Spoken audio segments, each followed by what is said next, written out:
Happy Easter, everybody! LDRMAS cosplay here. I hope you all had a great Easter, or having a great Easter this morning, because the Easter Bunny was very glorious to me, or very the word that is escaping my mind right now, was very generous. There we go, generous to me yesterday, with so many things that came out. We had My Little Pony, we had Batman, we had Utena no Prince-sama. I know there was a few others that I was waiting for that I just can't think of. What I really wanted to do was give you guys my review of Batman vs. Robin. So, first of all, Batman vs. Robin is, of course, exactly what the title says. It's Batman vs. Robin. Robin, this time, is Damian. And he's been living with Batman probably only maybe a couple months after its prequel video, which was The Son of Batman. I don't think he's been living with Bruce that over a year-ish, but maybe it's been probably a couple months. Now, in this one, Damian has no freedom. He can't go anywhere because he's not Bruce's son yet, or ward, as they're going to tell him, because Batman can't say, for some reason, that he has a son, I guess because, the press and everything. So he can't go anywhere as Damian, and he has even less freedom as Robin, because Batman doesn't really trust him. And so... And they did this move. The company, again, I forget the name. I'll put it up here. But every single movie they've done with anything Batman has been glorious, and this one is no exception. I want to talk about the characters first. First of all, Damian. Damian is my friend Jester the cosplayer. He said it exactly like Damian is described. He's as flexible. I think he said he's as flexible as Nightwing, but has the anger of Jason, and that's exactly true. I was watching him, and he was going like, "Oh my God, this is Jason. This is totally Jason, but in a smaller body." And he's just got so much anger, and I guess that's what it's supposed to be.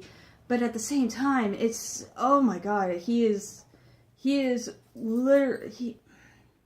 To me, he's like he's my second favorite Robin, because he's just so awesome. And then we have Nightwing, who has to deal with Damian, or he's the sitter in this one, which I find hilarious. And he's just, he's dealing with Damian and trying to get Bruce to accept Damian a little more, maybe be like more, he's reminding Bruce of how he raised Dick, and saying that there's not all aspects you can do to how you raised me, but at the same time, there are some aspects of how you raised me that you can use on Damian and it would work. So with Dick is just awesome. He's dealing with, being on his own, but at the same time, in this movie, we focus on him being part of the family, and I'll get to that being part of the family part again later. Then we have Alfred, of course. Alfred in this one is just I'm mentioning Alfred because even though he's usually always there, he just has so much more dialogue, and he was, oh my God, there's this one scene that I really think made the movie for me, and I'll talk about that later. But Alfred in this one is just really awesome. He's trying to help Damian be free. He's trying to help Dick settle and not fight with Master Bruce. And then he's dealing with Master Bruce and saying that, what I had to do to how to raise you is what you should do to help raise Damian. And it's just like he has to bounce back between all three characters, and he's just like, he's almost like the glue. And it's really nice to watch, because for me, especially for me, because I'm a big Alfred fan. Then we have Batman, which you could just see in his eyes, like, he has no idea what to do. And you can't blame him, because he was only with his parents for so long. He had Alfred, who... There's also the scene in the movie, which I really loved that they showed, is that Alfred, you could see how Alfred didn't know how to be a father and didn't know how to comfort. So again, Bruce doesn't know anything about being a father, really. I mean, he had Dick, yes, but it's like he said, Dick already had loving parents, was already grown enough, so Damien, he really has no idea what to do. Plus, with Damien's background, you could just see, he's trying to erase what Ra's bored into Damien's brain. Oh my gosh, Batman in this one. There's like certain aspects of Batman that I don't like. I think it's just the way that the company drew him. But other than that, like, because as Bruce Wayne, he doesn't look really that sexy. I know I should be saying that, but I just don't see it. Like, I see him as just a regular guy. With Bruce Wayne, he's got to have that, like, defining feature, and I just didn't see it with the way they drew him. But that's, again, just me. But as Batman, oh my god, this one they did top notch. Especially in fight scenes, which is what I'm talking about now. Fight scenes! Oh my god, so many fight scenes. Okay, so, oh my god, the fight scenes. This movie has, like, at least 6 fight scenes. Between our first main guy, which is Dollmaker. Then between, Talia and Damien. And just so many, even if it's not like combat fighting, it's family fighting, and it's so awesome that the company bunked up how much fight scenes they could get into the movie, and just to keep you entertained, really. And it's, oh my god, it's so good. Yeah, moving on from that, the bad guys. I want to talk about the bad guys for a short bit. Our first main guy that we see in the beginning is the Dollmaker, which I loved how they drew him. If you're watching Gotham still, they're doing the Dollmaker now, and I didn't understand it, especially because it was Fish Mooney, and I don't know if I'm going to get a lot of beef for this or not, but I don't like Fish Mooney, so I kind of ignored that part that they showed in the TV show and everything like that, and just didn't care for it. So I didn't even know it was Dollmaker until somebody said it to me. So, but I like this Dollmaker because he's kind of childish. He's got this sick mental mind that he's protecting kids by making them dolls, because if they're dolls, then nobody will ever break them. Nobody will ever not love them, because who doesn't love a doll in his mind?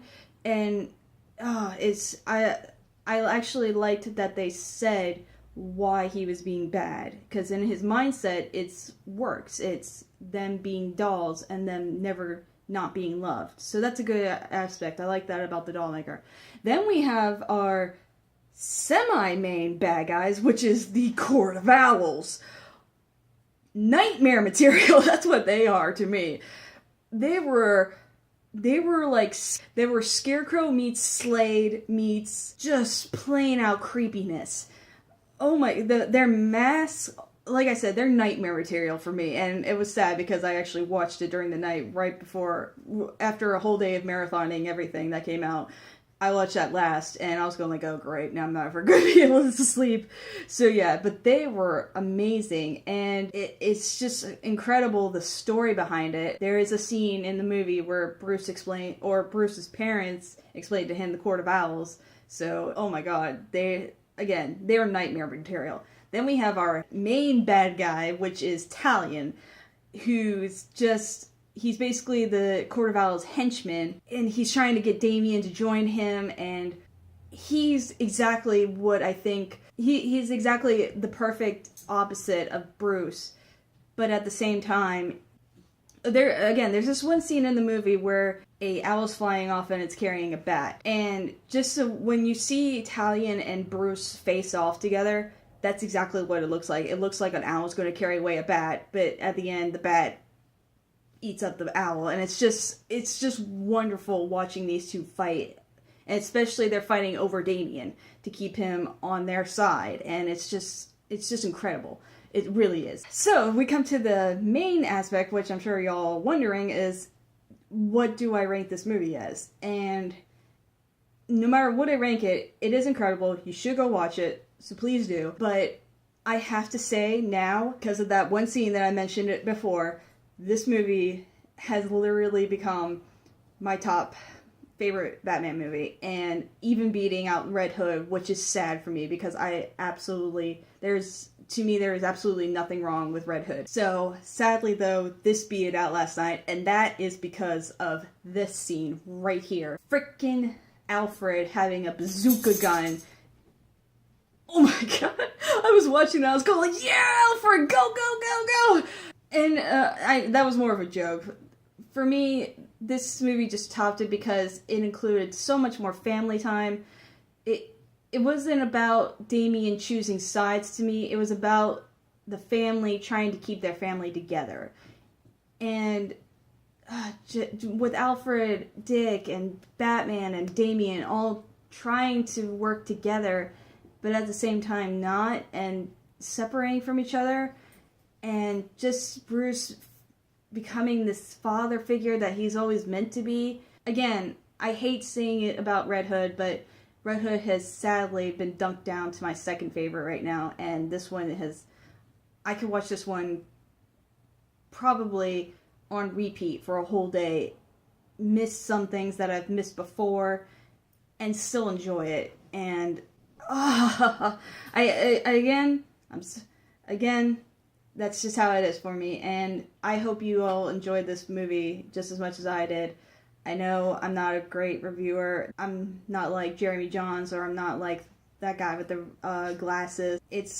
I know I give too much of my love for Batman when I do these, but I still love doing these videos for y'all because I really hope I'm reaching out to those who are Batman fans enough that they don't care about the small things, they just enjoy the Batman, and I just hope that they enjoy this one as much as the others. I hope you all have a great Easter. I hope you all have a fantastic weekend.